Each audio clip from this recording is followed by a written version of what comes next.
E aí pessoal, tudo bem? Antes de tudo, muito obrigado por ter dado essa confiança e clicado aqui no canal. Inscreve aí para você não perder conteúdo nenhum, né? Deixa um like também, agora comenta porque essa lista aqui que eu vou fazer é uma lista longa e muito promissora do que a gente vai ter aqui de Novos Vingadores. E aí, esses Novos Vingadores, no caso Vingadores 5, está sendo escrito por Michael Waldron, que pegou para poder escrever Vingadores Dinastia Kang, que não é mais Dinastia Kang, enfim, e depois seria Vingadores Guerras Secretas, que Vingadores Guerras Secretas poderiam ser 2 filmes, portanto seriam 3, né? Mas eu acho que com esse negócio de, acabar com Kang, não mexe com isso mais não, esse multiverso, vamos enxugar, vamos encurtar o negócio aqui, talvez esses Dinastia Kang e Guerras Secretas sejam simplesmente 2 Guerras Secretas, ou seja, Guerras Secretas parte 1 e parte 2. É bom que, ao invés de ficar adiando, né, vai mais um tempo, outro filme, mais pra frente, não, corta um do Vingadores, que você ganha um ano pra trás aí, pra chegar no Guerras Secretas antes. Talvez seja isso mesmo que o Kevin Feige tá pensando, já que agora os filmes não estão dando a bilheteria de outrora, né, que um filme do Vingadores era 1 bilhão no mínimo, tipo assim, de 1 bilhão e meio pra frente, seria garantido que esse filme fosse fazer sucesso. Agora as coisas não estão bem assim. Então lançar um filme, ainda que dessa magnitude, no momento não é garantia de super lucro, super renda, super bilheteria. Então vamos arriscar menos, ao invés de possivelmente 3, vão garantir 2 e é isso daí. E com esse tanto de filme e série que foi lançado desde a fase 4 até a fase 5, o que não faltou foram personagens apresentados. E aí eu lembro que eu conversei com o Kevin Feige, eu falei, meu filho, diminui aí, já tem gente demais, já abriu ponta demais, já espalhou o esquema demais, enxuga aí, põe essa galera para ficar junta, para poder focar num esquema só. E agora é hora, né, de juntar mais, é hora de não apresentar mais ninguém, que já tá bom. E dentre a galera que foi apresentada, eu vou colocar aqui 20 candidatos aos Novos Vingadores. E assim, nessa lista dos 20 candidatos, tem os últimos 6, que é o número que tínhamos de Vingadores no primeiro filme. Então vamos manter esse número de 6. Esses 6 aí primeiros da lista, né, seriam os mais prováveis. Mas isso não quer dizer que os outros, né, que estão aqui na lista possam aparecer, mas seriam mais personagens de suporte, de apoio por uma aparição pontual ali, mas não sendo de fato parte efetiva da equipe. E dentre todos esses personagens aí do universo cinematográfico da Marvel, dos mais importantes é a equipe do Quarteto Fantástico, e essa que eu não vou colocar ela no filme. Eu acho que, embora nos quadrinhos, né, o Tocha Humana e o Coisa já fizeram parte dos Vingadores, mas eu acho que no máximo que vai acontecer, assim, pelo menos na minha opinião, é uma consulta ao Reed Richards. Se precisar, tem um cara ali do Quarteto Fantástico, vamos consultar ele. E para mencionar esses 6 escolhidos, eu preciso falar dos 6 primeiros, que dos originais tínhamos lá Homem de Ferro, Thor, Capitão América, Viúva Negra, Gavião Arqueiro e Hulk. Desses 6, 4 tiveram filmes originais, filmes próprios dele, somente a Viúva Negra e o Gavião Arqueiro não tiveram. E também naquela equipe o que não tinha era diversidade, uma coisa que é proibido fazer hoje. Não se pode fazer um filme de equipe hoje sem diversidade, porque na equipe original não tinha nenhum negro e também só tinha uma mulher. E como estamos falando de Disney, é impossível a Disney não focar nesse aspecto, ela sempre bate nessa tecla. Então, bora pra lista, né? Começando pelo menos provável, que é a Viúva Negra, a nova Viúva Negra, e Helena Belova, que eu gosto muito da personagem, mas ela já teve o filme dela, e teremos ainda o filme do Thunderbolts, que ela vai ter uma grande participação, funcionando mais ou menos como uma Viúva Negra 2. Então, como a gente na equipe principal já teve uma Viúva Negra, imagino que seria repetitivo numa nova equipe, coloca outra Viúva Negra para fazer as mesmas funções. Em 19º temos o General Rhodes, o Máquina de Combate. Esse aqui entra quase na mesma questão de que se no original já tínhamos um Homem de Ferro, vai ter outro Homem de Ferro igual nesse aqui, né, no Máquina de Combate, ou pelo menos teria nesses Novos Vingadores, mas a questão principal nem é o fato de ser repetitivo, mas o fato do personagem já ter o próprio filme. Aliás, era a série que virou filme, daí a importância do personagem. Armor Wars, a gente não tem tradução ainda, não sabe se vai colocar Guerras Secretas ou deixar Armor Wars, mas ele vai ter a vez dele nesse filme, que parece que um grande chamariz desse filme seria o Tony Stark voltando com uma inteligência artificial. Se ele aprende a lidar com essa inteligência artificial no filme dele, pode ser que lá nos Vingadores, os Vingadores chamem ele e mostrem a inteligência artificial do Tony Stark, que se aquela seja útil no filme também, mas com Tony Stark ou não, ele seria mais uma ajuda mesmo. O 18º é Clint Barton, o Gavião Arqueiro, que a gente sabe que o ator teve um grave acidente no ano passado, mas está se recuperando, pelo jeito se recuperou muito bem, e ele, graças a Deus, daria conta ou dá conta de fazer o Gavião Arqueiro novamente. Mas eu acho que dentro da história do personagem, que já foi muito bem contada, não só nos primeiros Vingadores, mas principalmente na série com a Kate Bishop, imagino que faça mais sentido que ele seja um mentor dos novos Vingadores. E em 17º vem dois, que são sempre juntos, Homem-Formiga e Vespa. E se o Kang não está convidado para a festa, que dirá Homem-Formiga e Vespa também não vão não. E se tem uma coisa que tira personagem de filme, de continuação, etc., é a chamada bilheteria baixa, que é o que aconteceu com Homem-Formiga e Vespa. Foi um flop muito grande, um tombo muito grande, porque a expectativa do filme do Homem-Formiga e Quantumania era muito alta. E aí o filme ficou longe da bilheteria esperada e também não foi aceito nem pela crítica nem pelo público. Quer dizer, tudo que a Marvel puder fazer para sumir com esse filme, né, com a memória desse filme, então eu acho que não vai fazer muito bem para a Marvel colocar esses dois personagens, porque o flop que Quantumania teve, esse doeu. O 16º da lista é um personagem que eu gostei muito, não sei você, o Cavaleiro da Lua. O problema do Cavaleiro da Lua é que, embora ele ficasse muito legal lá nos Vingadores, né, participando, o cara, ele tem duas personalidades. E no fim da série dele ainda descobrimos uma terceira. Quer dizer, se o cara não conseguiu resolver os problemas internos dele, né, aí fica difícil. Como é que ele vai lidar com a equipe dos Vingadores se nem a equipe dentro dele o cara dá conta ainda, né? Fora que ainda tem talvez o projeto Midnight Suns, os Filhos da Meia-Noite, que ele pode até lá com Cavaleiro Fantasma, Blade, etc. Em 15º lugar vem ela, Brie Larson com a Capitã Marvel. E se eu falei aqui que a bilheteria tira personagem, essa aqui então, hein, gente? Porque ó, a bilheteria de Capitã Marvel foi podre, mas meio que era esperada, né? Agora, a bilheteria de Quantumania foi podre e também não era esperada dessa forma. Fora que a atriz recentemente está dando umas declarações, ou não dando, né, declarações, deixando visível que está de saco cheio dessa vida de ser Capitã Marvel, não deve ter outro filme dela, claro, mas também não deve aparecer tanto não. E ainda tem a questão de como a personagem é muito forte e a Marvel já usou a desculpa de ela está na galáxia resolvendo outros problemas, ela tem muita coisa para resolver. Ela pode ficar de fora sim, e se precisar, chama ela para uma missão pontual para resolver um probleminha assim, ó, Capitã Marvel, chega aqui, só para esse aqui, depois você pode vazar. E tem outra coisa, gente, olha que essa personagem, ela estava muito cogitada para ser a líder dos Vingadores, ela foi construída para isso, mas não tem baixa bilheteria que segura uma líder de Vingador, não. Aliás, até tentaram forçar isso nos quadrinhos recentemente, e nos quadrinhos também não funcionou, então o Kevin Feige deve ter olhado nos quadrinhos e falou assim, mexer com isso não. Em 14º temos Matt Murdock, o Demolidor, e aí a probabilidade dele entrar é o oposto da Capitã Marvel. Se a Capitã Marvel tem um excesso de hate da galera, né, o Demolidor é o queridão da galera. E aí, embora ele esteja em 14º, a chance que ele vem pra mim é no sentido de a popularidade do personagem é muito alta, e você também pode pensar, pô, mas numa guerra intergaláctica, multidimensional, com super vilões, o que é que um cara que é praticamente humano, né, vamos falar assim,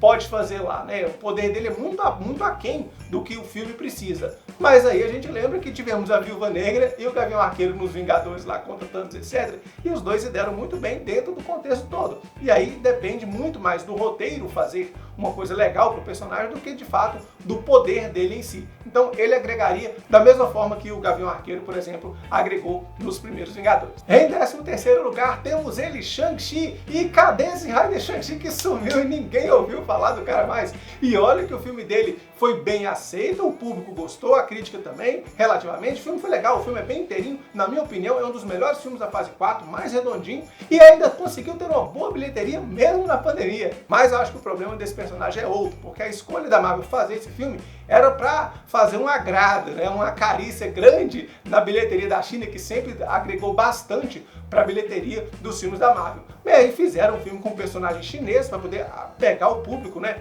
não só chinês, mas oriental todo, e aí a China simplesmente não quis o filme. E aí a Marvel falou assim, pô, pra que eu vou ficar aqui fazendo esse filme pra China se a China não quer saber? Então eu vou meter Shang-Chi na Marvel também, mas não, dane vocês por pra lá, já que eu tô fazendo pro público, o público mesmo não quer. Fora a questão que o ator dá algumas declarações que o super democrático governo chinês não gosta. Então assim, é mais provável que a China vá passar os Vingadores se não tiver o ator chinês do que se de fato tiver. Pra você ver quanta ironia do destino. Acho que é mais provável eles focarem em fazer um Shang-Chi 2 do que pegar o personagem e tascar ele lá no meio dos Vingadores. E em 12º temos Doutor Estranho, que embora a história dele seja bastante entrelaçada com o multiverso, né, ele já apareceu bastante e talvez seja a hora de dar espaço para outros personagens aparecerem. Fora que depois do pós-crédito do filme dele, quando aparece a Cleia lá rasgando o tecido do multiverso, então faz mais sentido ele contar essa história no filme Doutor Estranho 3 do que contar essa história dentro dos Vingadores. Em 11º temos o Visão Branco, que saiu para comprar pão e não voltou mais.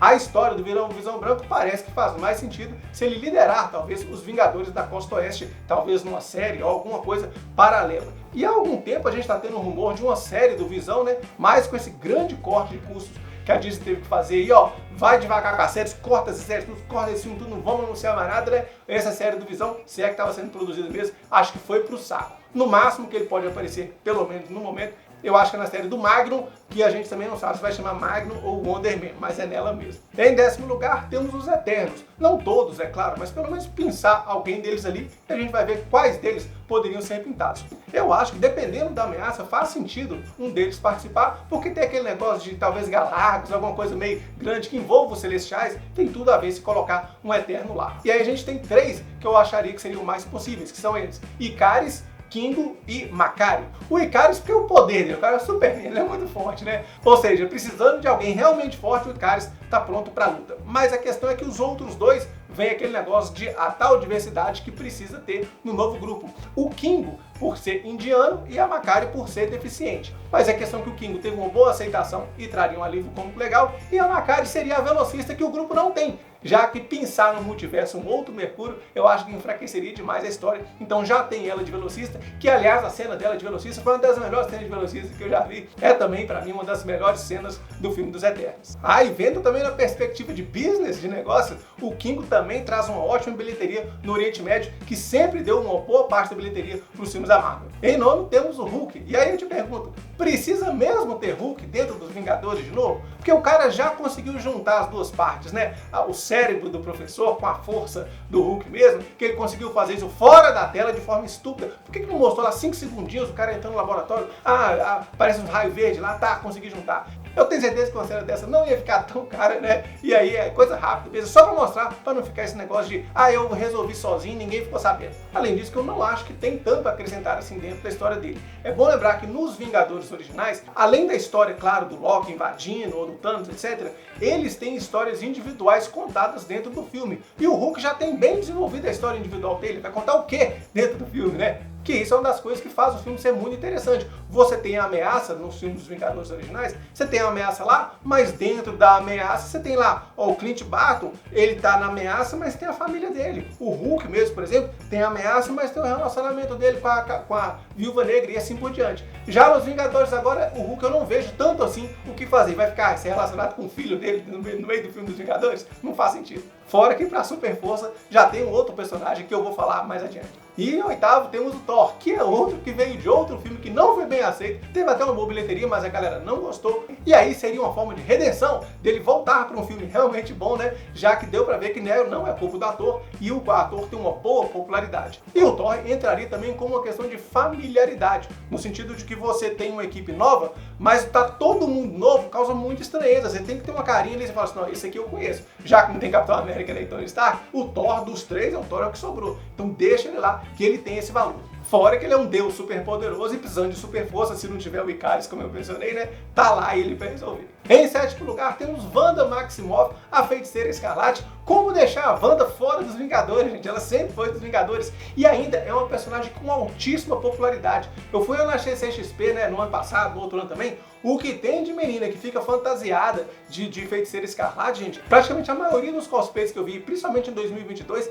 era de Feiticeira Escarlate, dada a popularidade da personagem. O problema é que no último filme do Doutor Estranho, ela passou a rapa na galera, matou um tanto de gente, ela está com as mãos sujas de sangue. E aí ela precisa de um arco de redenção ainda, tipo Loki, né, que foi vilão, mas teve a redenção dele, ela ainda não teve essa chance. Então, para voltar direto, eu acho que não rola, ela tem que passar por essa etapa ainda para só depois voltar para os Vingadores e talvez a história dela seja um pouquinho melhor complementada, contada na série Agatha Harkness que tá para chegar. E chegamos nos primeiros 6 e você já comenta aqui quais são os seus 6 favoritos, porque daqui pra frente eu acho a probabilidade de ficar de fora é muito baixa. Em sexto lugar temos o Pantera Negra, agora pela Shuri. Nos quadrinhos, não que a Shuri não pertenceu aos Vingadores, mas o Pantera Negra sempre esteve lá, então faria muito sentido. A Shuri ainda tem duas vantagens. A diversidade, que varia também a cara da galera, é importante esse aspecto lá do grupo, que não tinha no grupo original. E um outro aspecto da Shuri é que o Kevin Feige pode fazer esses 6 mais ou menos a mesma característica, a mesma função no grupo que os 6 originais. E dentro dos 6 originais, tínhamos lá o super inteligente Tony Stark. ela faria a vez desse gênio super inteligente, já que ela tem o conhecimento dela e a tecnologia de Wakanda. Portanto, mesmo o filme dela não sendo tão bem recebido assim, a chance dela entrar pra mim é muito grande. Em quinto lugar temos She-Hulk, ou Mulher Hulk, como eu costumei chamar, né? E aí você pensa, nossa, mas a série dela foi podre. a série dela foi podre mesmo, mas a personagem eu acho ótima, sensacional, principalmente se bem trabalhada. E aí eu acho muito mais útil ela ser a super forte que o Hulk foi no primeiro original. No caso agora a força física bruta é ela mesma, embora na série não deu pra ter noção muito assim da força física, de quanto ela é poderosa. E também a questão de ser um personagem realmente novo, que pode agregar muito mais. E a atriz, pra mim, super carismática, a atriz eu acho que encaixou demais com a personagem. Eu acho que ela ser bem trabalhada pode ficar muito boa no filme. E claro, nos pecados da série dela foi a questão de orçamento. É muito caro fazer a Mulher Hulk já num filme, né? Já que apareceria menos, teria mais tempo de fazer um efeito especial melhor e, claro, mais orçamento, o que pode agregar muito para a personagem. E nos quadrinhos ela já fez parte do Quarteto Fantástico e já fez parte também dos Vingadores, o que faria sentido. E ela entra também naquela questão da história própria, já que na série dela ela terminou a série com aquele negócio de sou advogada, preciso ser heroína, até onde ser heroína, até onde ser advogada. E aí ela, nesse dilema, ser chamada para poder fazer parte dos Vingadores, entra dentro da história dela, ou seja, agrega para a história dela, que para mim ela agregaria mais ao grupo do que o Hulk, muito melhor também do que se ela tivesse uma série própria. Em quarto lugar temos o Senhor das Estrelas, uma das exceções desses últimos filmes da Marvel, que foi bem aceito, teve uma boa bilheteria, foi bem aceito pelo público e foi bem aceito de crítica. E a gente viu que no finalzinho do filme fala assim, ó, Senhor das Estrelas vai voltar. Vai voltar pra onde se não for no filme dos Vingadores? Porque o outro Guardiões da Galáxia tão cedo não vai ter, né? Fora que o Chris Pratt, o ator que faz o personagem, né? Ele traz bilheteria e ele ainda entra também na tal diversidade. Mas não pela etnia dele, mas porque ele se posiciona do lado conservador. Então a Marvel chamar um conservador pro grupo dá um pouco menos de desequilíbrio, já que a maioria lá é do outro lado. Ou seja, ele é bom pra história e também bom como perspectiva de negócio. Em terceiro lugar temos o Capitão América, Sam Wilson, que mesmo sem saber o que vai acontecer no filme dele, a gente já pode carimbar e garantir que ele vai estar principalmente liderando os Vingadores, né? Já que ele é o novo Capitão América. E aí quando eu falo que a gente não sabe o que vai acontecer no filme dele, é que a gente não sabe da história do filme que vai acontecer e também não sabe da bilheteria. Mas esse aqui eu acho que ele está imune à baixa bilheteria, porque não tem como ter um filme dos Vingadores sem Capitão América. Ou seja, ele sim tem tudo para ser um ótimo líder e mais, ele tem escudo e asas, o que pode garantir ótimas cenas de ação. Se na série dele, que tem menos orçamento, já tivemos uma ótima cena de ação, aquela principalmente do primeiro episódio, imagina, né, no filme dele próprio e nos Vingadores, ó,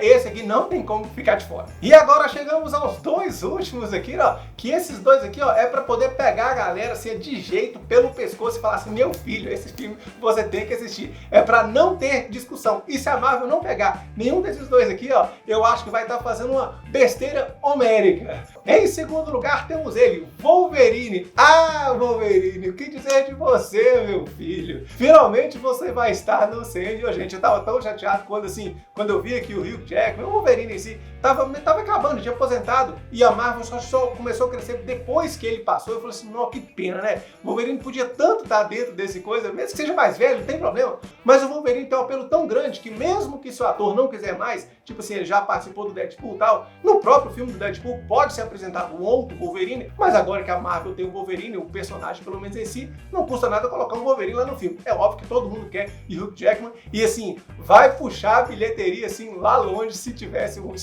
o Hugh Jackman nos Vingadores. E aqui eu tô falando ele como membro efetivo da equipe, não é só participaçãozinha não. E por último vem ele, né? Homem-Aranha não tem como, né? Simplesmente o herói mais lucrativo da história, né? Eu já até fiz um vídeo aqui comparando ele com o Batman, porque os dois são os mais famosos em cada editora, mas não tem como deixar o Homem-Aranha de fora. Ainda mais que nos filmes anteriores, na Guerra Civil e Vingadores, o Homem-Aranha participou, mas ele não era membro efetivo da equipe e ele ainda ficou meio de fora. Quando ele entrou no Guerra Infinita, ele ficou lá com o Doutor Estranho e Homem de Ferro praticamente. Ele ficou lá naquele planeta lá e ficou por lá mesmo. Depois do Ultimato, quando ele voltou pra cá, ele apareceu mais na briga mesmo final. Mas agora ele de fato tem experiência até mesmo para liderar a equipe, se for necessário, embora eu acho que quem vai liderar é o Capitão América mesmo. E ainda tem uma outra coisa, como ele ficou por lá mesmo, ele não interagiu tanto com a galera aqui. Já imaginou ele falando de cultura pop com o Senhor das Estrelas? Fora que depois de tudo que aconteceu, a Marvel perdeu seus principais chamarizes ali, ó. Não tem mais Homem de Ferro, não tem mais Capitão América, no caso Steve Rogers, não tem Viúva Negra. Só ficou, como eu disse aqui, o Thor e o Hulk. E o Hulk também não é mesmo aquele Hulk esmaga, não.